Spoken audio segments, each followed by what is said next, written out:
El grupo de reflexión sobre educación invita a un panel que se desarrollará mañana, 17:30 horas, en el anexo del Palacio Legislativo. El tema ¿es posible un acuerdo social sobre educación? Hacia un plan nacional de educación. Una de las personas que va a exponer es el profesor Walter Fernández, con quien tenemos el gusto de charlar esta mañana. Walter, muchísimas gracias por venir. Buenos días a la audiencia y buenos días, Lucas. Gracias por la invitación. Profesor de matemática, ¿verdad? Profesor de matemática, Sí. en efecto. Materia poco querida, muy querida, más o menos. Bueno, como todas las asignaturas presenta sus cosas más complejas, pero tiene una fama, digamos, la matemática a nivel mundial bastante importante. No obstante, depende de cómo se enseñe y los requerimientos de los alumnos, si son comprendidos, es una materia más. Yo admito que es una materia de las que he padecido, pero con el tiempo te das cuenta de que más allá de los fines prácticos es importante porque te ayuda a pensar. Exactamente, ayuda a pensar, a cuestionar y a despertar un espíritu crítico sobre las cosas para ver por qué son de esa manera. Bueno, metiéndonos en esta convocatoria, contame un poco sobre este evento y ya que estamos aprovechamos para invitar de alguna forma. Bien, cómo no, mañana en el Palacio, 17:30 en el edificio anexo, es de entrada libre, ahí estarán los doctores Pablo Martínez, que es decano de la Facultad de Ciencias Sociales, el doctor Nicolás Bentancur, Pablo Calleani, maestro conocido de esta radio, la profesora Silvia Garatarola y quien les habla. Bueno, ¿de qué vamos a hablar? Es una propuesta de cara al próximo gobierno. Es una propuesta concreta y trata de un tema que atañe a todos los uruguayos. ¿Es posible un acuerdo nacional en educación? Analicemos un poquito esta pregunta en primera instancia. La educación pública de este país desde el siglo XIX ha moldeado a la sociedad uruguaya. La ha moldeado en términos actitudinales, en términos intelectuales, en términos cívicos, ha integrado a grandes segmentos de la población y le ha dado una identidad a nuestra sociedad. No obstante, también la educación, lo estamos viendo en la coyuntura, es objeto de tensiones, de visiones contrapuestas, porque estamos hablando de qué futuro educamos, para qué futuro, para qué tipo de país estamos educando, para qué tipo de ciudadano, y con la contradicción siempre latente de que la educación tiene aspectos reproductivistas, de trasladar los valores o determinadas actitudes que las sociedades quieren trasladar justamente a las nuevas generaciones, o su cualidad transformadora en una educación de cambio más liberadora. Entre esos equilibrios se mueve la educación. Es decir, tenemos un consenso muy grande en Uruguay, el 83% de la educación es pública, en que es un pilar de la democracia, el tema educativo. No obstante, tenemos diferentes visiones.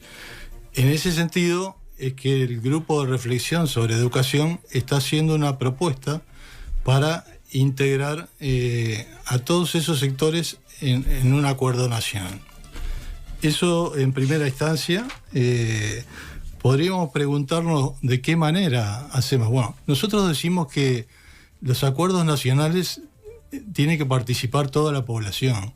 Es decir, estamos hablando no solo de los docentes, de los estudiantes, de las comunidades educativas, de la familia, también estamos hablando de la Central Obrera, del PIT-CNT, de las cámaras empresariales, estamos hablando de las asambleas técnico-docentes y de doña María y de don José que quieren ir a expresar su opinión, que todas la tenemos, porque 700.000 estudiantes atraviesan la ANEP solamente en educación pública y las familias están involucradas. Toda la población uruguaya pasó por la educación.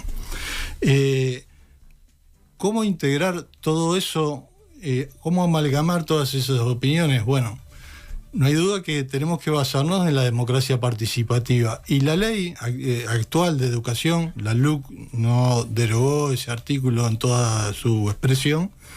Tiene un instrumento muy potente de participación democrática que es el Congreso Nacional de Educación. Recordemos que hasta el momento llevamos 3 congresos. El primero fue el Congreso Julio Castro en el año 2006.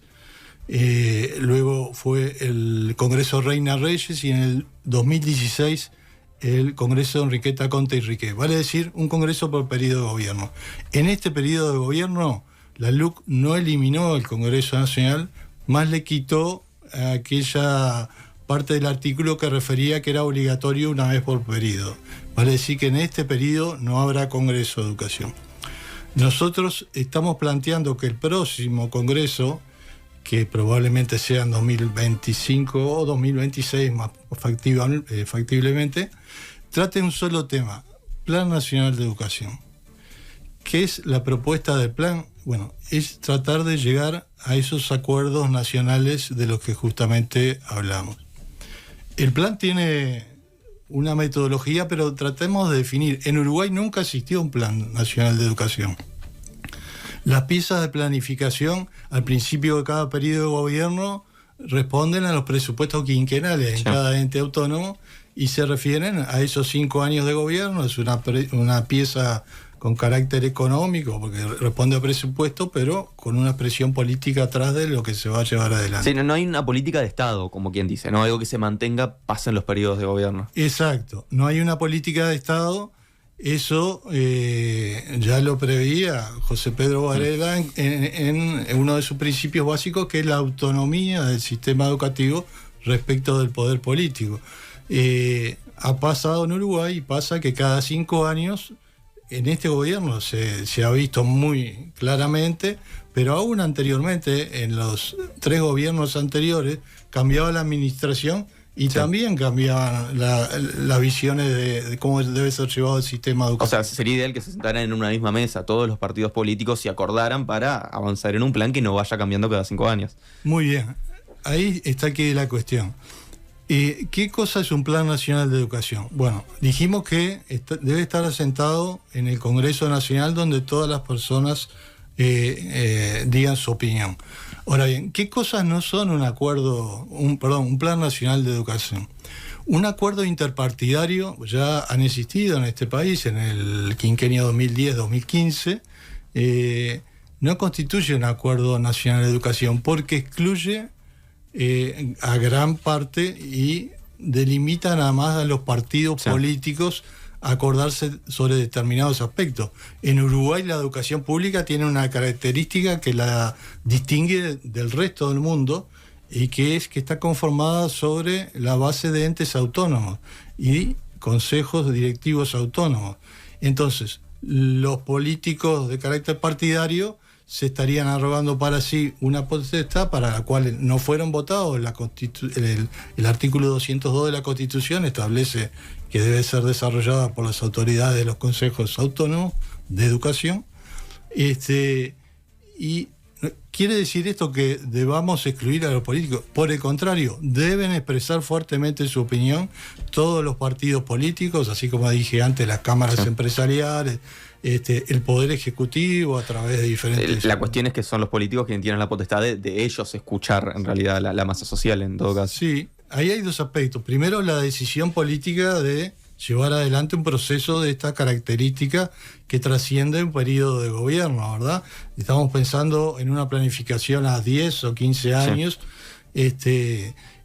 En segundo lugar, la voluntad política de participar en el debate como uno de los actores más, un actor más en todo ese debate. Ahora, bien, ¿qué características tiene que tener el plan o para qué serviría? Bueno, serviría para establecer ciertos acuerdos básicos en la población uruguaya sobre el ámbito educativo. Es decir, a partir de un análisis de la complejidad que significa el sistema público de educación hoy en día, delinear posibles futuros que den dirección, sentido y lógica hacia un país en que todos tengamos algo en común. Me voy a desviar para la matemática, ya que estamos acá. Y en teoría de conjuntos es algo muy sencillo lo que voy a decir. Se estudia lo que es la intersección de conjuntos. Si alguien estudió ese tema, están los clásicos diagramas de Venn, que son como unos círculos donde se ponen los elementos ahí. Pueden ser que esos conjuntos sean disjuntos, o sea, no tengan elementos en común, pero puede haber intersección de ellos. El conjunto de intersección está formado por los elementos comunes de los conjuntos iniciales. En una sociedad capitalista de clase, como es la sociedad uruguaya y gran parte del resto del mundo, hay intereses de clase. Particularmente en este periodo de gobierno se han visto con mucha claridad los intereses de clase trasladados a la educación. Y esos intereses de clase tienen ciertos puntos de intersección que pueden ser acordados por todos los estamentos. Uno puede pensar, bueno, ¿cuáles? Por ejemplo, ya existen hoy en día consensos en que, por ejemplo, las escuelas de tiempo completo son necesarias, no solo las escuelas de tiempo completo, sino que hay que profundizar esto a, digamos, los centros de educación media de tiempo completo. Eso es algo que hay un acuerdo generalizado en la población. Otro acuerdo, y mirando los índices de crecimiento de pobreza infantil que están acaeciendo en este momento, es que todos los educandos, todos los niños, todos los adolescentes deben concurrir a las aulas teniendo satisfechas sus necesidades básicas. Es decir, la más visible es la alimentación. Primaria tiene una larga tradición en esto, con los comedores que hay en primaria. Debe extenderse de alguna manera a la educación media, porque los muchachos salen de las escuelas de tiempo completo, en donde se les da un desayuno, un almuerzo, y al siguiente año están en el mismo territorio, pasan al liceo o a la UTU y ya no reciben, digamos, esa ayuda. Pero no solo eso, deben tener cubiertas temas como la vestimenta, la salud. Sí. Es decir, el educador está para educar, no obstante, está involucrado en el acto social y lo ha demostrado miles de veces. Pero todos estos aspectos, la educación no puede abatir las consecuencias maduras del capitalismo, eso estamos de acuerdo, pero sí puede coadyuvar como un aspecto más en este que estamos hablando. Bueno, FENAPES insiste con algo, y es que mejorar o cambiar la currícula no va a hacer que mejore la educación per se, sino mejoramos las condiciones de vida de los alumnos afuera del aula. Sí, exacto, y eso es algo que la academia una y otra vez viene demostrando, ya sea a través del Instituto Nacional de Evaluación Educativa o a través de estudios de la Universidad de la República, y llegan a una conclusión que los docentes de aula la conocemos desde hace décadas, que es que en definitiva los percentiles o los quintiles de la población proveniente de extractos socioeconómicos más complejos tienen menor rendimiento que aquellos que están en los mejores quintiles de ingresos. Eso es el principal, uno de los principales aspectos que demuestra duramente la realidad, y en Uruguay aún más. Sí. Y vos hablabas recién de la educación pública, ¿no? Y yo pienso, por ejemplo, en Argentina, estamos en época de elecciones, y se habla de esto de que la educación, por ejemplo, no debe ser gratuita, porque la educación pública de alguna forma adoctrina. Ya sé que son realidades diferentes las que se viven en Argentina y las que se viven aquí, pero ¿sentís que esos discursos pueden llegar a calar aquí? ¿Sentís que aquí tiene mayor peso la educación pública o se la ve de otra forma? Sí, sin lugar a dudas, y también se ha dicho que en los países nórdicos están los mejores rendimientos en las pruebas PISA, que después podamos hablar si quieres, y ahí la educación pública es casi total. Entonces, en un país como Uruguay, que tiene en alta consideración la educación pública, no creo que permee de la vecina orilla hacia acá, y porque son diferentes concepciones y una diferente construcción histórica. No es lo mismo Sarmiento que José Pedro Varela. Sí, igual, esto no pensando en la opinión pública, pero hay una percepción, por ejemplo, desde la UDELAR también, incluso desde algunos políticos, algunos senadores, senadoras importantes, sí, que sostienen esto, ¿no? De que de alguna forma la UDELAR adoctrina en algunas cosas, pero bueno, como vos decís, es diferente la percepción que tenemos aquí en el país.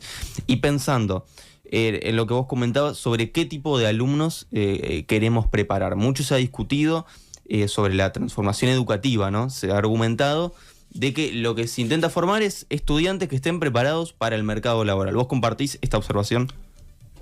Bueno, debemos analizar el contexto en que se desarrolla el actual periodo de gobierno, ¿verdad? Porque de aquí es que nace la transformación educativa, ya lleva 3 años y medio, ya está en su fase final, pero por el contrario está en su fase más fuerte de implementación. Ahora bien, esta transformación no es solo está caracterizada por el tema competencial, que en definitiva proviene de la OCDE, la Organización para la Cooperación para el Desarrollo Económico, que no es solo en Uruguay, es en todo el mundo, que trata de establecer criterios para los sistemas educativos en todo el mundo. Es paradójico porque, bueno, el sistema capitalista se parece ser como natural que economistas delineen las políticas educativas de los diferentes países en una cuestión transnacional. En ese sentido, nos encontramos inmersos en un marco que es que la LUC ha habilitado a ciertas cosas que rompen con no solo la transformación educativa, sí, con la estructura del sistema educativo. Desarma lo que fueron los consejos. El Consejo de Educación Primaria y Normal se llamaba, estaba desde el año 1917. Los ha sustituido a esos consejos, al secundaria y al de UTU, por direcciones unipersonales, que era una propuesta de la OCDE. Es decir, la OCDE, en uno de sus documentos en 2016, sobre la gobernanza del sistema uruguayo, propone que se tiene que dar sobre un organismo concentrador de poderes, el Consejo Directivo Central, y de que dependan los demás subsistemas o segmentos. Ahí la evidencia científica es que los directores generales unipersonales que han sustituido a los consejos hacen una cuestión de embudo, todo pasa por ahí. Por ejemplo, primaria, con 300.000 alumnos, todo pasa por una sola persona, las decisiones, y se entorpecen, se enlentecen, y los consejos colegiados anteriores eran sin duda fluían mejor. Ahora, esto en cuanto a hay en este momento un malestar docente muy grande, y hay un malestar de las comunidades educativas. No hay un diálogo, no hay una participación, las instancias de negociación colectiva se reducen a información por parte de las autoridades hacia los sindicatos. A las asambleas técnico-docentes se les presentan documentos prediseñados que bueno, ya vienen a nivel mundial, con un modo competencial de evaluación y del currículum y del marco curricular. Por otra parte, a los estudiantes se les ningunea, no se les escucha. Nosotros hemos estado en casi todos los conflictos estudiantiles que han ocurrido en el Damaso, en el Bausá, en el IABA, en todos los grandes. ¿Qué es lo que piden los muchachos? Piden con una madurez muy interesante y que habla muy bien de su formación, piden equipos multidisciplinarios para que se desempeñen en los liceos, piden psicólogos, piden trabajadores sociales y piden solucionar problemas de infraestructura y superpoblación. Es algo que el sistema debería y son por demás aceptables los requerimientos de los estudiantes. Por el contrario, se los ningunea, se los criminaliza, se criminaliza la acción docente a través de sus sindicatos. Hay una actitud también paternalista, ¿no?, para con estos estudiantes que reclaman, muchas veces, ¿no?, subestimándolos también. Exacto, no los consideran como sujetos de derecho, que como debe ser todo estudiante, no son escuchadas sus reivindicaciones. Entonces, en todo ese contexto viene una transformación educativa para los cuales los docentes no están preparados, fueron formados en otro ámbito. Vale decir que también se ha desestructurado la formación docente, se intenta ahora dar un título de corte universitario a través del Ministerio de Educación y Cultura, que es anticonstitucional porque el MEC no tiene la facultad de dar ese tipo de títulos con unas pruebas del INED que han sido contratados en el Instituto de Evaluación colombiano. Todo ese contexto da un clima de crispación con las autoridades. Y hay que agregar a eso que la educación, lo que hablamos recién, no es una política de Estado y en este periodo en particular está siendo tomado como botín electoral, porque quienes están al frente del sistema son políticos profesionales que han usado como plataforma esto para acceder a candidaturas a la presidencia o a la vicepresidencia, etc. Todo eso aleja mucho del centro de la cuestión, que es la educación, qué queremos, para qué país queremos, qué ciudadano queremos, qué tipo de alumno queremos, un alumno autocrítico, un alumno capaz de cuestionar lo que se le está enseñando, un alumno que pueda recibir con el principio de laicidad todas las visiones posibles, sin dirigir hacia determinado sentido. Nos estamos alejando mucho de los valores tradicionales de la educación uruguaya. Por eso es que el GRE se sostiene, el GRE es el Grupo de Reflexión sobre Educación, fundado en 2010, entre otros por Miguel Soler. Vale decir que es un grupo autónomo, autofinanciado, no nos financia nadie, eso nos da cierta autonomía y tampoco no tenemos relación directa con sindicatos, partidos políticos, etc.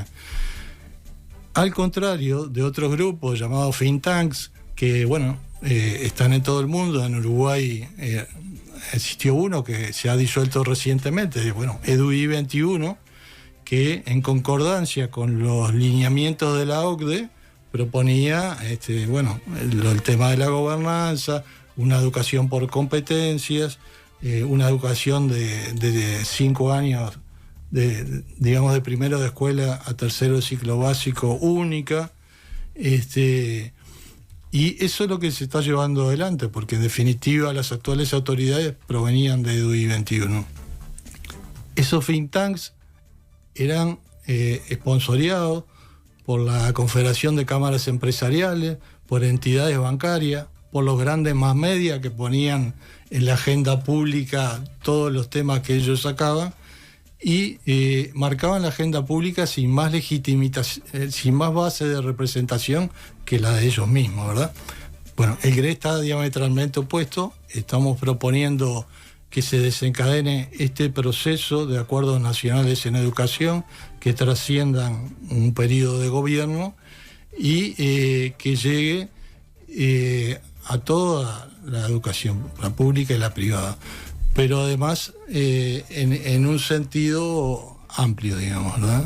¿Y cómo es, más allá de los acuerdos nacionales, ¿no? ¿Cómo es posible avanzar en la educación pública si no se da el presupuesto que se pretende, ¿no? Porque pasan los periodos de gobierno, desde la educación se solicita un presupuesto, todos los partidos siempre, utilizan de alguna forma la educación y sin embargo nunca termina apareciendo su presupuesto. ¿Cómo es posible sin presupuesto avanzar? Bueno, ese es un tema que debe ser de consenso en el Plan Nacional de Educación, pero no obstante debemos decir algunas cuestiones. El presupuesto de la educación de 2005 a 2020 tuvo una curva ascendente muy importante, muy importante. A nivel salarial, porque los salarios representan en la ANEP, digamos, el 86% más o menos actualmente del presupuesto de ANEP, que dicho sea por otra parte, es uno de los presupuestos más grandes del Estado que se da a los organismos. Después del BPS, estamos hablando de 2.000 millones de dólares para la ANEP. En esos términos, los salarios se han duplicado de 2005 a 2020 en términos reales. Los salarios de los docentes y del personal de gestión casi que se ha triplicado. Se ha aumentado la inversión por alumno y todas las cuestiones que dependen del presupuesto han mejorado. ¿Qué ha pasado en este gobierno? hay menos asignación. Bueno, recientemente se ha aprobado la rendición de cuentas, ¿verdad? Hay menos asignación que en el periodo pasado. Hay menos ejecución, en dos sentidos, porque tenemos menos montos asignados y porque ejecutamos menos porcentaje, en una cuestión deliberada. En 2020, recordemos el decreto 90-20 justamente, que establecía en bajar un 15% los gastos en cada ente autónomo. A la educación era una sugerencia porque es un ente, ¿no? Pero a la administración central era una exigencia. ¿Qué otra cosa? Esta administración dice que está centrada en los alumnos y paradójicamente ha bajado la inversión por estudiante, la inversión anual por estudiante, aún teniendo un plus, que es la dramática baja de la tasa de la natalidad en nuestro país. Tenemos menos estudiantes, tendríamos un plus ahí, más dinero, sin embargo, ha bajado la tasa por estudiante. Ha invertido menos en infraestructura y en definitiva, en todos los ítems del presupuesto hemos ido empeorando. El porcentaje del PBI para el área de educación ha decrecido del 4,9 al 4,6 cuando veníamos de una tendencia creciente. Bueno, Walter, nos estamos quedando sin tiempo. ¿Algo que te haya quedado en el tintero para mañana? Bien. Algo cortito. Al principio del panel va a haber un homenaje a Miguel Soler Roca, integrante del grupo de reflexión, recientemente fallecido a los 99 años. Es un maestro insigne en la educación uruguaya. En esa presentación vamos a tener palabras de Limber Santos, que es un reconocido educador de primaria a nivel rural, y va a haber una presentación audiovisual con fotos inéditas de las misiones sociopedagógicas de mitad del siglo pasado, y recorriendo un poco la vida, la trayectoria de Miguel como funcionario de la UNESCO, como sus visitas en países como Cuba, como Nicaragua, como los países africanos, con presencia de Paulo Freire en esas charlas. Hay todo ese tipo de fotos con alguna explicación, fotos que nos había cedido Miguel anteriormente, y hay un pequeño video con palabras de Miguel hablando sobre el Plan Nacional de Educación. Eso es al inicio. Bueno, Walter, muchísimas gracias por estos minutos. Bueno, agradecemos a usted la posibilidad de comunicarnos.